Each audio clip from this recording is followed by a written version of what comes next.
प्रेम से बात करने वाला, शांति की बात करने वाला एक बुद्ध, छोटा सा बुद्ध हर व्यक्ति में है। लेकिन युद्धाक्रांत समय में योद्धा भाव जब जग जाता है, पुरुष जब अति पुरुष बन जाता है, तो उसका बुद्धत्व तिरोहित हो जाता है।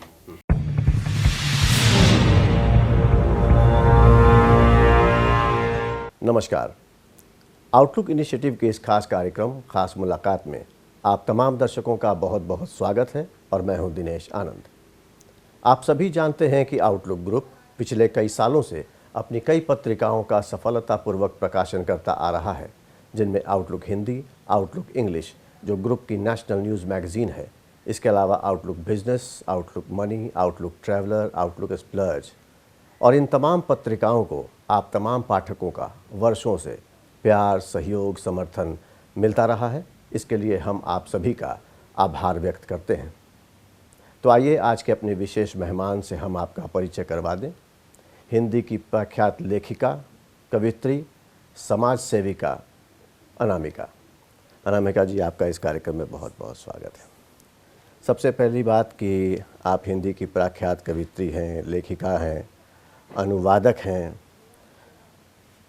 और देश की पहली महिला साहित्यकार हैं जिन्हें साहित्य अकादमी पुरस्कार दिया गया।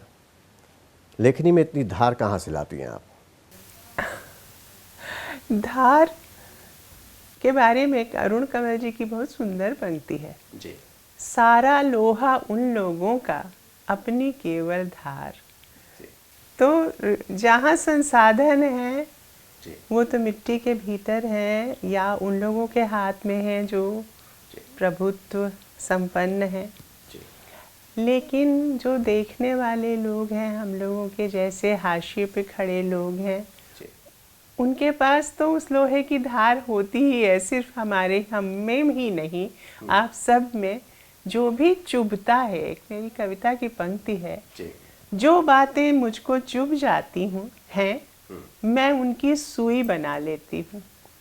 चुभी हुई बातों की ही सुई से मैंने टाँके हैं फूल सभी धरती पर। आकाश के ये सितारे, धरती के सारे नज़ारे। तो जो चोट होती है वो मुझे लगता है एक तरह का उदात्त आकाश देती है, उड़ान का किसी भी व्यक्ति के लिए। और स्वाभाविक रूप से घिस घिस के धार हो जाती है, पत्थर तक में हो जाती है। तो जिसने भी चोट खाई है रगड़ घस जिसको कहते हैं, रगड़ घस सही है जीवन की उसमें धार हो जाती है। अनामिका जी, आपकी शिक्षा दीक्षा कहाँ से हुई? और जहाँ मैं जन्मी वहाँ मेरे पिताजी माँ प्रोफेसर थे जी, मुजफ्फरपुर के। तो शुरू में तो वहीं एक सेंट जेवियर्स स्कूल था। उन दिनों एंग्लो इंडियन बहुत जो समाज था वो गायब नहीं हुआ था यहाँ से, भारत से।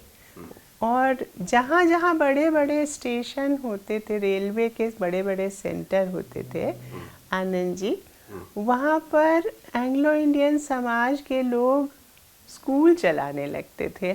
जगदलपुर में और मुजफ्फरपुर में बहुत ऐसे उन लोगों के शिक्षक जितने भी थे वो अपना मिलकर एक संस्थान चलाते थे, या जितने भी लोग थे वो इस तरह के स्कूल खोलते थे। तो वो स्कूल भी एंग्लो इंडियन समुदाय का खोला हुआ था, सेंट फ्रांसिस जेवियर्स एकेडमी, और मेरे घर के पास ही था। कहाँ था ये? मुजफ्फरपुर में? रमना में था, जहाँ हमारा घर है। तो मैं तो पिताजी की गोदी में चढ़ के जाती थी और बीच ही रास्ते भागने के फेर में रहती थी, बिल्कुल लेकिन धीरे धीरे हो गए। और मुझे घर की जो स्त्रियां थी, वहाँ की जो टीचर थी, वो फ्रॉक पहन के नीली आंखों में और थोड़ा सख्त, मैंने सख्त औरतें घर में नहीं देखी थी लेकिन वहाँ का माहौल सख्त था। तो वो देखकर मुझे थोड़ा भय लगता था, लेकिन धीमे धीमे धीमे अभ्यास शक्ति का सहने का हो जाता है और शक्ति का प्रयोजन भी समझ में आता है। उसके बाद फिर थोड़े दिन एलएस कॉलेज में पढ़ के भाई मेरे यहाँ ले आए मुझे दिल्ली। यहाँ पर वो जेएनयू में से पास करके अभी यूपीएससी उन्होंने वो दिया था इम्तिहान, और फिर वो चले जा रहे थे वहाँ मसूरी अपनी ट्रेनिंग के लिए। तो उन्होंने कहा कि अब तुम यहीं पढ़ो, और यहाँ पर लाके एडमिशन करा दिया। तो यहीं से दिल्ली में ही।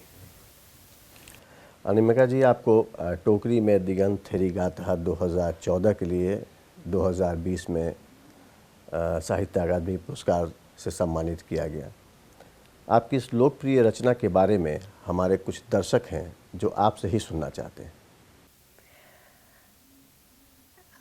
जिनके पास खाली टोकरी होती है, आप, मुझे याद है बचपन में रेलवे का एक ट्रैक हमारे घर के पीछे था जी।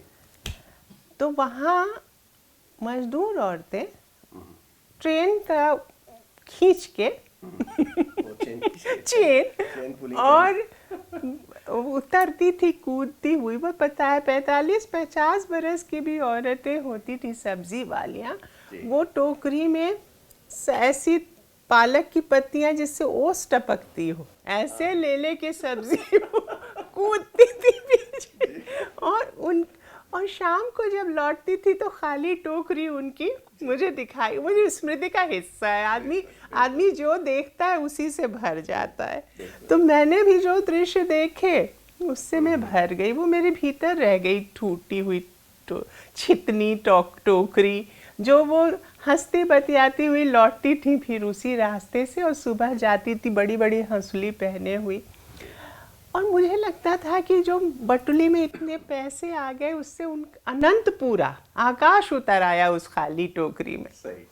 जो मुझे लगता था कि अगर हंसती हुई कुछ औरतें साथ चल रही हैं और एक साथ हंस बोल रही हैं, तो इतने से में भी पूरा संसार अणु अणियम, अगर इसको दर्शन के धरातल पर देखें तो अणु अणुयान महतो महीयान कहते हैं कि अणु में ही महत पूरा विश्व है, पिंड में ब्रह्मांड है, गागर में सागर है, बूंद में समुद्र है। वो तो बाद में पता चला, लेकिन उस समय मुझे ये पता चला कि इतने से में भी अगर आपसदारी है और साहचर्य है और हंसमुख ढंग से अपने जीवन की व्यथा कथा कहने का साहस है स्त्रियों में, तो उनकी भाषा की टोकरी में पूरा दिगंत उतर आता है। और बुद्ध की थेरी गाथाओं की मैंने कल्पना की है। बुद्ध के समय में समाज की अलग अलग सरणियों से स्त्रियां इसी तरह आई थी बुद्ध से मिलने।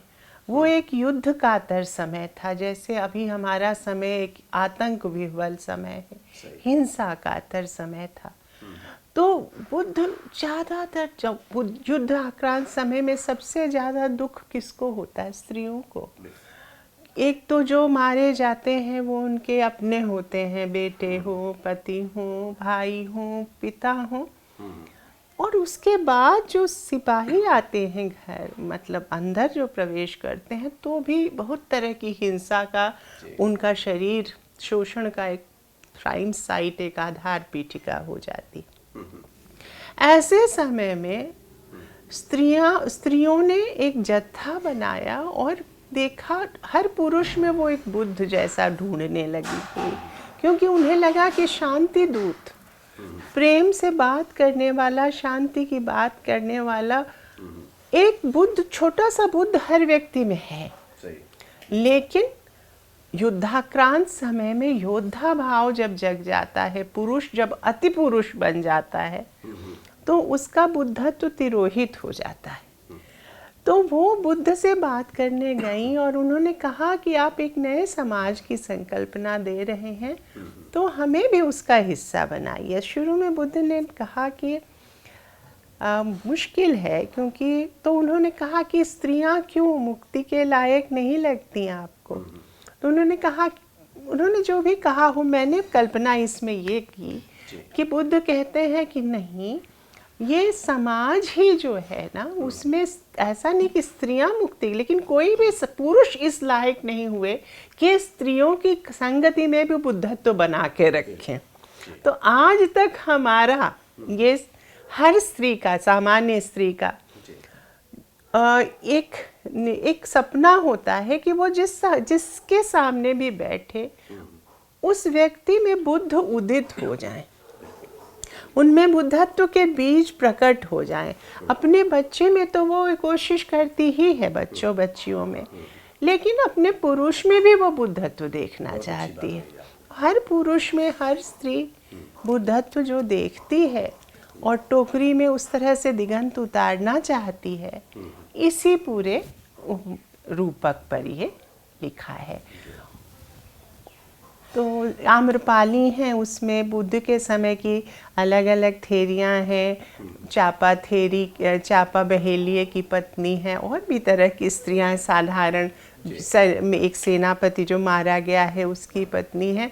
और अभी ईरान, इराक में, चाहे अलग अलग फिलिस्तीन में जो युद्धाक्रांत समय में या दंगों के समय की स्त्रियां, यहाँ छोटे शहरों की या स्त्रियां, गाँव की स्त्रियां, सब एक काल्पनिक बुद्ध से संवाद करती हैं। सही। अनामिका जी, आपकी माँ हिंदी की प्रोफेसर और विभागाध्यक्ष रहीं। आपके पिता प्रख्यात कवि श्यामनंदन किशोर का साहित्य जगत में अपना एक अलग ही स्थान रहा है।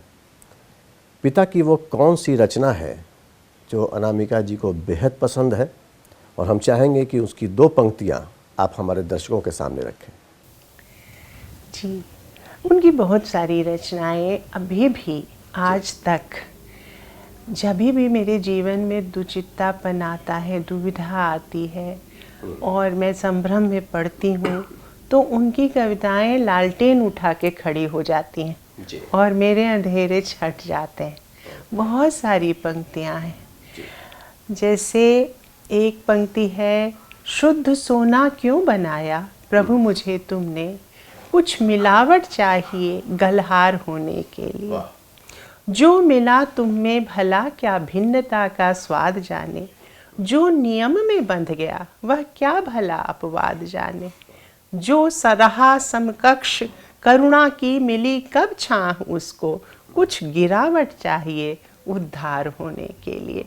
तो ये जो विरोधाभास है जीवन का, चाहे आओ हम समझौता कर लें, तुम जीतो मैं हार न पाऊं, तुम अपना पथ ज्योतित कर लो मैं पथ में अंगार न पाऊं, चुप सहने की आदत मेरी कहीं तुम्हें गुमराह न कर दे, मेरे ये मान नहीं कम मेरे मौन पुकार सकें सो। इस तरह से बहुत सारी। बहुत बढ़िया, बहुत अच्छा। दोस्तों, अब वक्त हो चला है एक ब्रेक का। ब्रेक के बाद हम फिर वापस लौटेंगे और भारत की जानी मानी साहित्यकार अनामिका जी के साथ इस कार्यक्रम को आगे भी जारी रखेंगे। आप बने रहिए हमारे साथ।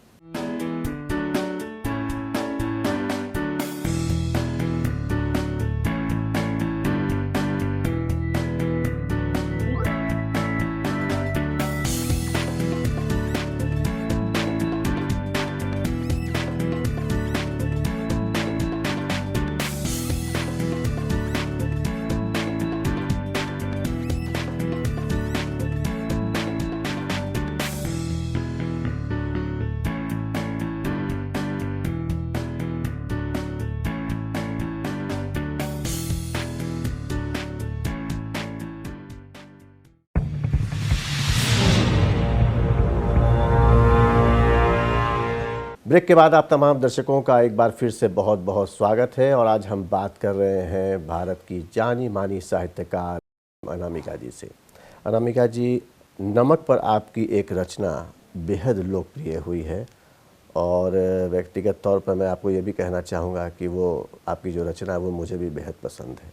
बहुत आभार। और लेकिन अनामिका जी, एक बात और यहाँ है कि वो रचना तब और भी खास हो जाती है जब आप उसे सुनाती हैं हमारे दर्शकों के लिए। नमक दुख है धरती का और उसका स्वाद भी, धरती का 3 भाग नमकीन पानी है और आदमी का दिल नमक का पहाड़। कमज़ोर है दिल नमक का, कितनी जल्दी पसीज जाता है, गड़ जाता है शर्म से जब फेंकी जाती हैं थालियाँ, दाल में नमक कम या ज़रा तेज़ होने पर। वो जो खड़े हैं ना सरकारी दफ्तर, शाही नमकदान है, बड़ी नफासत से छिड़क देते हैं हरदम हमारे जले पर नमक। जिनके चेहरे पर नमक है, पूछिए उन औरतों से, कितना भारी पड़ता है उनको उनके चेहरे का नमक। जिन्हें नमक की कीमत करनी होती है अदा, उन नमक हलालों से रंज रखता है महासागर। दुनिया में होने न दी उन्होंने क्रांतियाँ, रहम खा गए दुश्मनों पर। गांधी जी जानते थे नमक की कीमत, और अमरूदों वाली मुनिया भी। दुनिया में कुछ और रहे न रहे, रहेगा नमक। ईश्वर के आंसू और आदमी का पसीना, यही वो नमक है कि जिससे थिराई रहेगी ये दुनिया। बहुत बढ़िया, बहुत खूब। और आपके पढ़ने का, सुनाने का जो अंदाज़ है वो बिल्कुल ही अलग है। अनामिका जी, एक हिंदी कविता की विशिष्ट में योगदान देने के लिए आपको भाषा परिषद पुरस्कार, साहित्य सम्मान और केदार सम्मान पुरस्कार से भी सम्मानित किया जा चुका है। आपने दिल्ली यूनिवर्सिटी से अंग्रेज़ी साहित्य में PhD किया है। साथ ही अंग्रेज़ी में अध्यापन और हिंदी के लेखन में भी आपको महारत हासिल है। ये सब कुछ कैसे कर पाती हैं आप? मैं खुद तो कहाँ कुछ करती हूँ, मैं तो एक तिनका हूँ जो पानी में बहा जा रहा है जी। होना होता है सो हो जाता है। बस हृदय में मैं प्रेम लेकर पैदा हुई हूँ कि अब इस उम्र में खासकर प्रेम के सिवा मेरे भीतर कुछ बचा नहीं, ममता के सिवा कुछ बचता भी नहीं है किसी स्त्री के पास, खासकर इस उम्र तक। तो और समर्पण भी है। मुझे लगता है कि प्रकृति में कुछ ऐसा है जो अगर स्नेह से चलता है जो व्यक्ति, और अहंकार से अपना पल्ला झाड़े रखता है, उसको प्रकृति उंगली पकड़ के चलाती रहती है। मुझे नहीं मालूम कि जो होता है वो क्यों होता है और कौन करता है। कोई है जो मेरी उंगली पकड़े रहता है, और मैं सिर्फ धीरज से लोगों की बात सुनती हूँ और प्रेम से उन्हें देखती हूँ, और कुछ कर नहीं पाती मैं। बाकी जो होता है वो परिस्थितियाँ और मनस्थितियाँ कर देती हैं। ये बात मैं पूरी सच्चाई से कह रही हूँ अपने हृदय की। मैं बहुत लंबी चौड़ी योजना नहीं बना पाती, लेकिन पूरी मेहनत कर सकती हूँ और पूरा प्रेम कर सकती हूँ। मैंने कभी कच्चे रिश्ते नहीं बनाए, क्योंकि मुझे लगता है कि हर व्यक्ति जो सामने है वो मेरे पूरे प्रेम और आदर का अधिकारी है, और जीवन भर उसके भीतर जो है सीखने लायक मैं उससे सीखूं, और जो सींचने लायक अगर कोई मुझसे छोटा है, जैसे विश्वविद्यालय के लड़के या मेरे बच्चे या बच्चों के दोस्त या मोहल्ले के बच्चे या बच्चियाँ जो मुझसे छोटे हैं, उनमें अगर कुछ है तो वो स्नेह से ही सींचा जा सकता है। तो स्नेह और मेहनत दो चीज़ें मुझे अकूत करना आता है, और उसके बाद का काम प्रकृति स्वयं करती है। बहुत ज़्यादा मैं नहीं करती, थोड़ा सा मैं पढ़ती हूँ, मन लगता है थिराने के लिए, और कभी कभी बहुत अकुला जाती हूँ जीवन की विडंबनाएं देखकर, तो कुछ लिखती हूँ। लेकिन सिर्फ मुझे लगता है कि अंदर कुछ आ रहा है, तो जयपुर का हवा महल जैसे है ना, 100 खिड़कियों वाला, उसी तरह मेरे भीतर कुछ आता है कुछ जाता है, तो एक क्रॉस वेंटिलेशन सा चलता रहता है। अनामिका जी, आपको हासिल साहित्य अकादमी पुरस्कार, जिसे आपने संघर्ष करने वाली महिलाओं को समर्पित किया, आज उनमें से कई महिलाओं की दिलचस्पी यह जानने में है कि अपनी कई कृतियों का बांग्ला, पंजाबी, मलयालम, असमिया और तेलुगु में अनुवाद आपने किया, साथ ही रूसी, अंग्रेज़ी, स्पेनिश, जापानी, कोरियाई भाषाओं का अनुवाद जो आपने किया, इसकी प्रेरणा आपको कैसे मिली? मैंने मेरी जैसे बहनों का, औरतों के बीच एक बहनापे का रिश्ता होता है, भाषाओं के बीच भी होता है, संस्कृतियों के बीच भी होता है। मुझे याद है अभी बिहार में अभी तक, और पश्चिमी उत्तर प्रदेश की तो नहीं जानती, लेकिन पूर्वी उत्तर प्रदेश में भी स्त्रियों को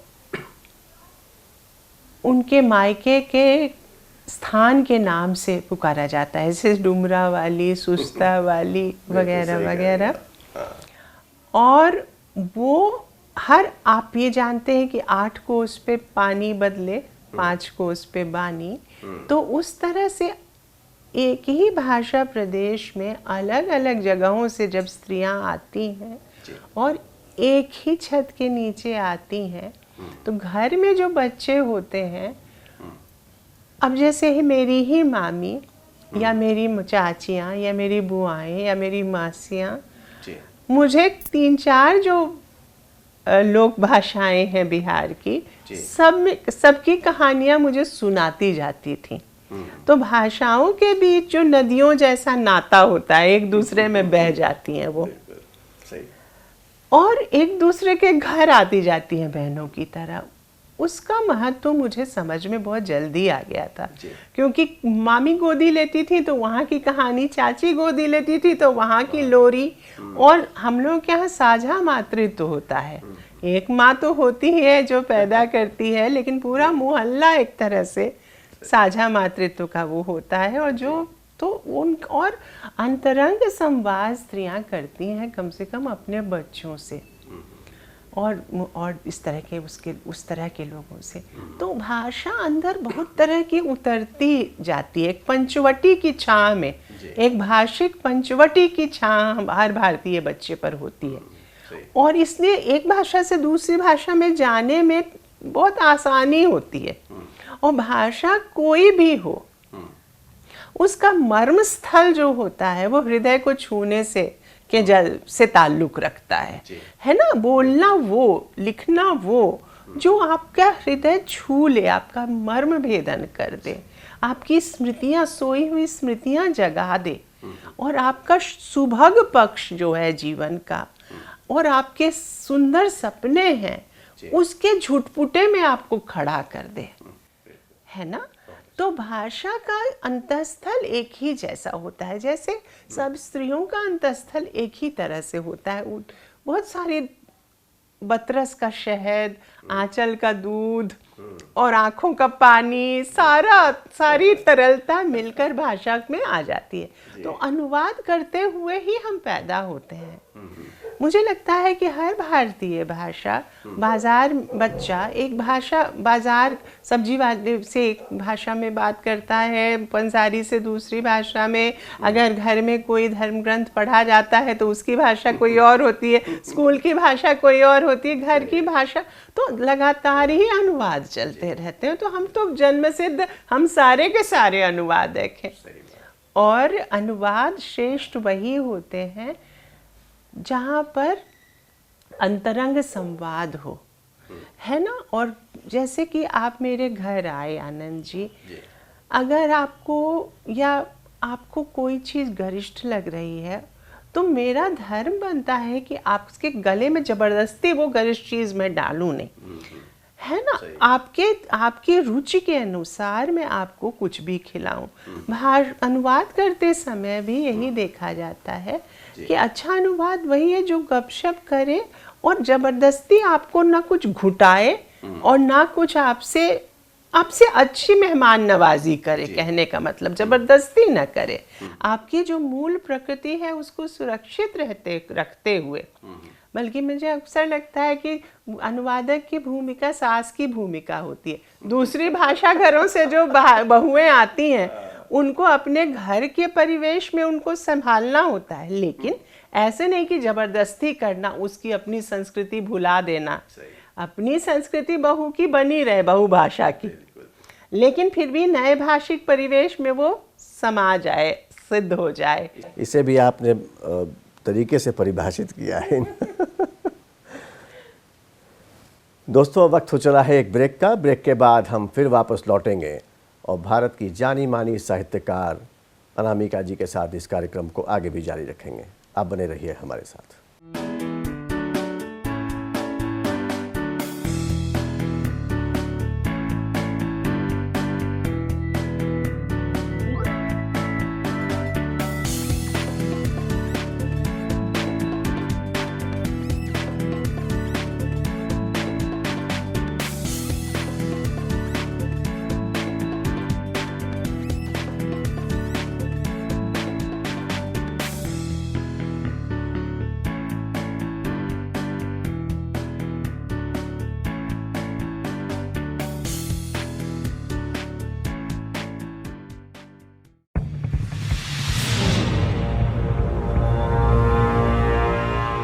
ब्रेक के बाद आप तमाम दर्शकों का एक बार फिर से बहुत बहुत स्वागत है। और आज हम बात कर रहे हैं भारत की जानी मानी साहित्यकार, कवित्री, लेखक, अनुवादक अनामिका के साथ। अनामिका जी, आपकी रचनाएं कई पाठ्यक्रमों का भी हिस्सा है। इसके बारे में हमारे कुछ दर्शक हैं जिनका ये अनुरोध था कि जब हम आपसे मिलें, आपका ये इंटरव्यू करें, तो हम ये सवाल आपसे ज़रूर पूछें।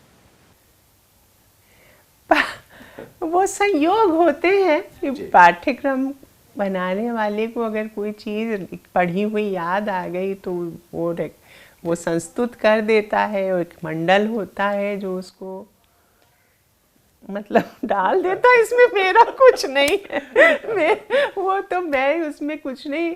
ये संयोग की बात है कि पाठ्यक्रम समितियों में जो लोग रहे होंगे उन्हें लगा होगा कि युवकों के मन की समझ, बच्चों के मन की समझ, स्त्रियों के मन की समझ मेरी थोड़ी है, क्योंकि मैं सबसे अंतरंग गपशप कर लेती हूँ। तो उन्हें लगा होगा कि जो ढल रहा है, जो नया खून है और जिसके सामने जीवन की सारी चुनौतियों के द्वार अभी खुले हुए हैं, उससे ये औरत माँ जैसी अंतरंगता से गपशप कर लेगी। मुझे लगता है इसीलिए मुझे क्योंकि गपशप करना मुझे आता है। और मैं सारी जिंदगी में युवकों के और बच्चों के बीच ही जी। अभी भी 24 घंटे में मेरे ज़्यादातर समय या तो विश्वविद्यालय में, या अपने बच्चों के साथ, या बच्चों के दोस्तों के पास, या मोहल्ले के बच्चों के पास, या युवकों के पास, उन्हीं लोगों की संगति रहती है। तो उन लोगों से मैं सहज हो गई हूँ। वो भी मेरी बात समझ लेते, मैं भी उनकी बात समझ लेती, या युवा साहित्यकारों के साथ। तो माँ वाली मेरी छवि रूढ़ हो गई। युवा साहित्यकारों के बारे में आपने कहा, तो एक आखिरी सवाल आपसे और, कि आज के जो युवा साहित्यकार और जो साहित्य प्रेमी हैं, उनको अनामिका क्या संदेश देना चाहेंगी?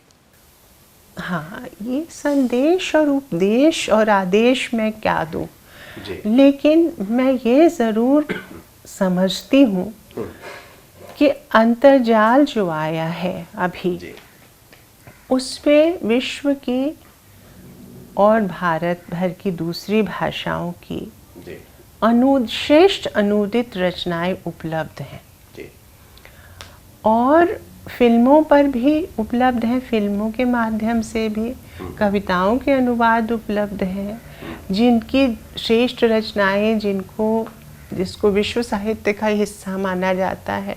हम छोटे थे तो रूसी साहित्य और जर्मन साहित्य का अनुवाद उपलब्ध होता था, लेकिन सभी भाषाओं का, जैसे पोलिश कविता भी बहुत अच्छी लिखी, अफ्रीकी कविता बहुत अच्छी, एशियाई कविता, तुर्की कविता, सब कई वानगी बहुत मेहनत से वहाँ डाली गई है, लोगों ने डाला है, एक समृद्ध कोश, एक साझा धन क्रिएट किया है।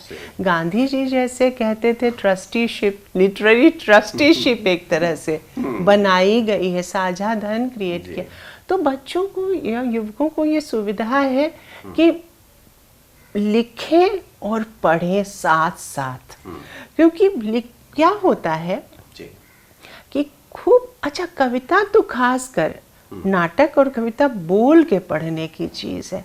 ध्वनि की जो तरंगें भीतर जगती हैं ना, तो हम लोगों के भीतर जो पुराने संतों ने कहा है कि कुछ ऊर्जा केंद्र हैं, वो जग जाते हैं, स्पंदित हो जाते हैं। और खास आप ये करके देखें, मैं युवकों से कहती हूँ कि कभी भी उदासी का कोई क्षण, नौकरी छूट, हम एक ऐसे समय में रह रहे हैं जब प्रेम संबंध और नौकरियां छूटती ही रहते हैं, है ना। कभी भी स्थायित्व, एडहॉक रिश्ते बनते हैं, एडहॉक नौकरियां मिलती हैं। तो एक उदासी, एक बड़े शहर के छोटे से कमरे में कम नौकरी छूट गई या प्रेम टूट गया, तो ये या किसी की मृत्यु हो गई, उस संताप में आप हैं, कोरोना के समय में ही जैसे एक छोटे से घर में आप कमरे में हैं, सबलेट स्पेस में हैं, उस समय अंतर्जाल में जो ये अच्छी कविताएं हैं उनका पारायण अगर आप जोर से बोल के करेंगे ना, आपके भीतर कुछ जगेगा, कुछ अजीब, ये एक तरह की मिस्टिकल अनुभूति है। और आपका अपना जो संजीत अनुभव है, तो कविता में कुछ भी रेडीमेड नहीं होता या साहित्य में, आप जब तक अपने अनुभवों का उपयोग, रेडीमेड कपड़ा नहीं है ना, आप किसी और के अनुभव पर नहीं लिख सकते, अनुभव आपके अपने होंगे, लेकिन जो खाका होगा वो विश्व साहित्य से जो और लोग उन परिस्थितियों में रहे हैं, जिन्होंने मृत्यु देखी है, युद्ध देखा है, जिनके प्रेम टूटे हैं, जिन्होंने बनते हुए समाज देखे हैं, उन लोगों से अगर आप हृदय संवाद करते हैं ना, तो कुछ अलग तरह की बात आती है। दो लोग जब मिलके बात करते हैं, या जो दो पाठ जब एक दूसरे से बात करते हैं, कबूतर की तरह चोंच से चोंच मिला के, तो जीवन की एक बहुत बड़ी घटना घटती है। और ये काम करना चाहिए, कितना भी सघन एकांत हो, किताबें आपको अकेला नहीं छोड़ती, अंतर्जाल अगर उपलब्ध है तो वहाँ भी आपको याद होगा हितोपदेश में एक कहानी थी कपोत राज की कि जाल समेत उड़ जाओ। अगर चिड़िया जाल में फंसा गई है, तुमको कोई शिकारी जाल में फंसा गया है, तो वो कहता है कपोत राज कि हम जाल समेत उड़ जाएं। तो हम उड़ान की ओर जा रहे हैं, और समवेत, अकेला चलो रे भी ठीक है, लेकिन साथ मिलकर सामूहिकता के साथ। आज का हमारा जो समाज है वो स्पर्धा शासित हो गया है। हमारे समय का बीज शब्द हो गया स्पर्धा, कट थ्रोट कंपटीशन। ये भी कितना हिंसक शब्द है, सोचिए। हिंदी अनुवाद में तो हमने उसको गिरह कट का सफलता कहा, थोड़ा माइल्ड कर दिया, लेकिन हम सहकारिता हमारे जीवन का मूल, जो आप थोड़ा सा, आप में जो अच्छा है वो जगह, हम में जो थोड़ा है वो जगह, हाथ मिला के ये समाज बढ़े।